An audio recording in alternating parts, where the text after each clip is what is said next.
এই লোভনীয় স্বাদের দিলবার আজওয়া শরবত বানিয়ে দেখিয়ে দিলাম। এক গ্লাস খেলে প্রাণ আত্মা মন একদম ভরে যাবে।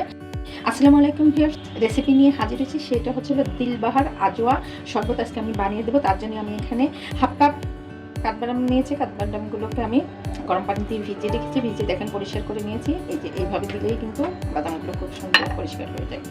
তো এইভাবে করে আমি সমস্ত খোসাগুলো ফেলে দিছি। এখন আমি এই বাদামগুলোকে ব্লেন্ড করে নেব।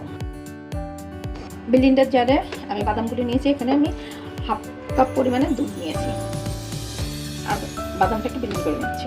মিক্সড করে নিয়েছি। দেখেন হাত দিয়ে দেখেছি একদম কতটা সুন্দর স্মুথি হয়ে গেছে। এখন আমি চুলায় চলে যাব। দুধটাকে জাল করে নেব। এখানে আমি 3 কাপ পরিমাণে দুধ নেব। এই বোতলে 2 কাপ আছে, আর 1 কাপ নিয়ে নিচ্ছি। আর 1 কাপ নিয়ে নিলাম। দুধটা কিন্তু বরফ এসে গিয়েছে।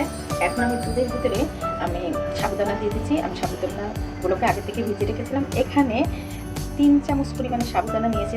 যেহেতু আমি 3 কাপের উপরে দুধটা দিয়েছি, তো সেক্ষেত্রে আমি সাবুদানাটাও নিয়েছি 3 চামচ। আর সাবুদানাটা সবসময় একটু গরম পানির ভিতরে ফুটাতে গেলেও কিন্তু পানিটা ফুটে যাওয়ার পরে সাবুদানা দেবেন। আবার দুধ দিয়ে রান্না করতে গেলেও কিন্তু দুধটা বড় আসার পরে সাবুদানাটা দেবেন। তাতে করে কী হয়, সাবুদানাটা বেশ বড় বড় হয়। আর যদি ঠান্ডা অবস্থায় দিয়ে থাকেন তাহলে সাবুদানাটা ছোট ছোট দানা থাকে। এইভাবে আমি সাবুদানাটাকে ফুটিয়ে নিচ্ছি। এর ভিতরে আমি বাকি উপকরণগুলো আস্তে আস্তে করে দিয়ে দিচ্ছি। দেখেন সাবুদানাটা কিন্তু অলরেডি কিন্তু একদম ফোটা ফোটা একটা ভাব এসে গিয়েছে। সাবুদানাটা দেখেন কতটা সুন্দর ফুটে গেছে, কাছ থেকে দেখিয়ে দিচ্ছি। এখন আমি এর ভিতরে মতো লবণটা দিচ্ছি। লবণটা দিলে খুব সুন্দর একটা স্বাদ হয়। যে বাদামটা পেস্ট করে রেখেছিলাম সেই বাদামটা দিয়ে দিচ্ছি।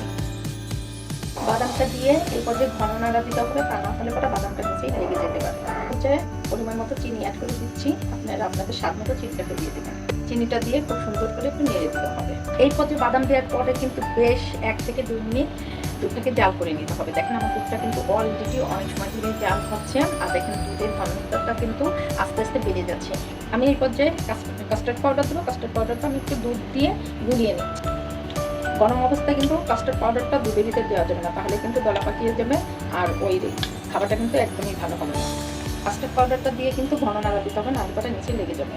তো কাস্টার্ড পাউডার দেওয়ার পরে কিন্তু দেখেন আর একটু ঘনত্ব বেড়ে গেল। এই পর্যায়ে আমি এর ভিতরে কিন্তু স্যাফরন দিয়ে দিচ্ছি। স্যাফরনটা দিলে পরে স্বাদটা দ্বিগুণ বেড়ে যাবে এবং খুব দারুণ একটা কালার চলে আসবে। এই পর্যায়ে আমি গোলাপ জলটা নিয়ে নিচ্ছি। গোলাপ জলটা দেওয়া হয়ে গেলে আমি সুন্দর করে নেড়ে একদম ঠান্ডা করার জন্য একটা বাটিতে ঢেলে নিয়ে নিচ্ছি। তো ভিউয়ার্স, আমি বাদাম এবং দুধ দিয়ে তৈরি করে নিলাম শরবতটা। আমি ডিপ ফ্রিজে রেখে দিয়েছিলাম স্ট্যান্ড বাই করার জন্য। আপনারা চাইলে নর্মাল ফ্রিজে 3-4 ঘন্টা রেখে দিতে পারেন। দেখেন আমার মিশ্রণটা কতটা সুন্দর হয়েছে আর একদম ঠান্ডা ঠান্ডা হয়ে গেছে। এখন আমি এই দিলবাহার আজওয়া শরবতটা বানানোর প্রসেসিংটা দেখিয়ে দিচ্ছি। আমি একটা গ্লাস নিয়েছি। আমি এই গ্লাসে আমি মূলত শরবতটাকে তৈরি করে নেব। গ্লাসটা একদম পরিষ্কার পরিচ্ছন্ন করে নিয়েছি। কাজু বাদাম নিয়েছি আর কাজু বাদামগুলোকে আমি একদম ক্রাশ করে নিয়েছি। এই পর্যায়ে আমি কিছু খেজুর কেটে নিয়েছি, কিছু কিশমিশ নিয়েছি, কাঠবাদাম কুচি করে নিয়েছি, আর এখানে ক্রাশ করা কিছু পেস্তা বাদাম নিয়ে নিলাম, কিছু কর্নফ্লেক্স নিয়ে নিলাম। আমার সবগুলো উপকরণ দেওয়া হয়ে গেছে। এখন আমি বাদাম আর দুধের শরবতটাকে আমি গ্লাসের মধ্যে দিয়ে দিচ্ছি। এই পর্যায়ে আবার আমি মুখ ভরে কিছু কাজু বাদাম নিয়ে নিলাম, কিছু কাঠবাদাম নিয়ে নিলাম, আর কিছু খেজুর নিয়ে নিলাম, কিছু কিশমিশ নিয়ে নিলাম, কিছু কর্নফ্লেক্স নিয়ে নিলাম, আবার কিছু পেস্তা বাদাম দিয়ে দিলাম। উপকরণ দেওয়া হয়ে গেছে।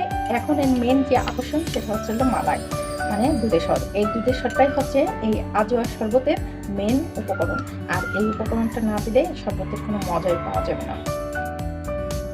আবার একটু খেজুর দিয়ে দিলাম উপরে, বা 2টে বাদাম দিয়ে দিলাম, একটু কর্নফ্লেক্স দিয়ে দিলাম, একটু কিশমিশ দিয়ে দিলাম, পেস্তা বাদাম দিয়ে দিলাম।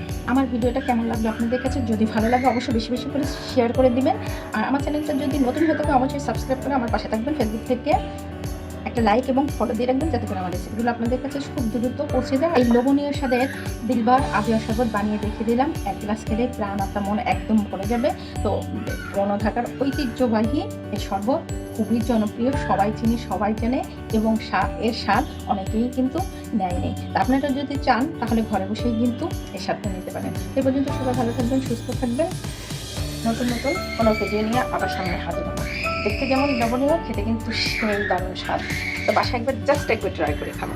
এ পর্যন্ত সবাই ভালো থাকবেন, সুস্থ থাকবেন। আল্লাহ হাফেজ।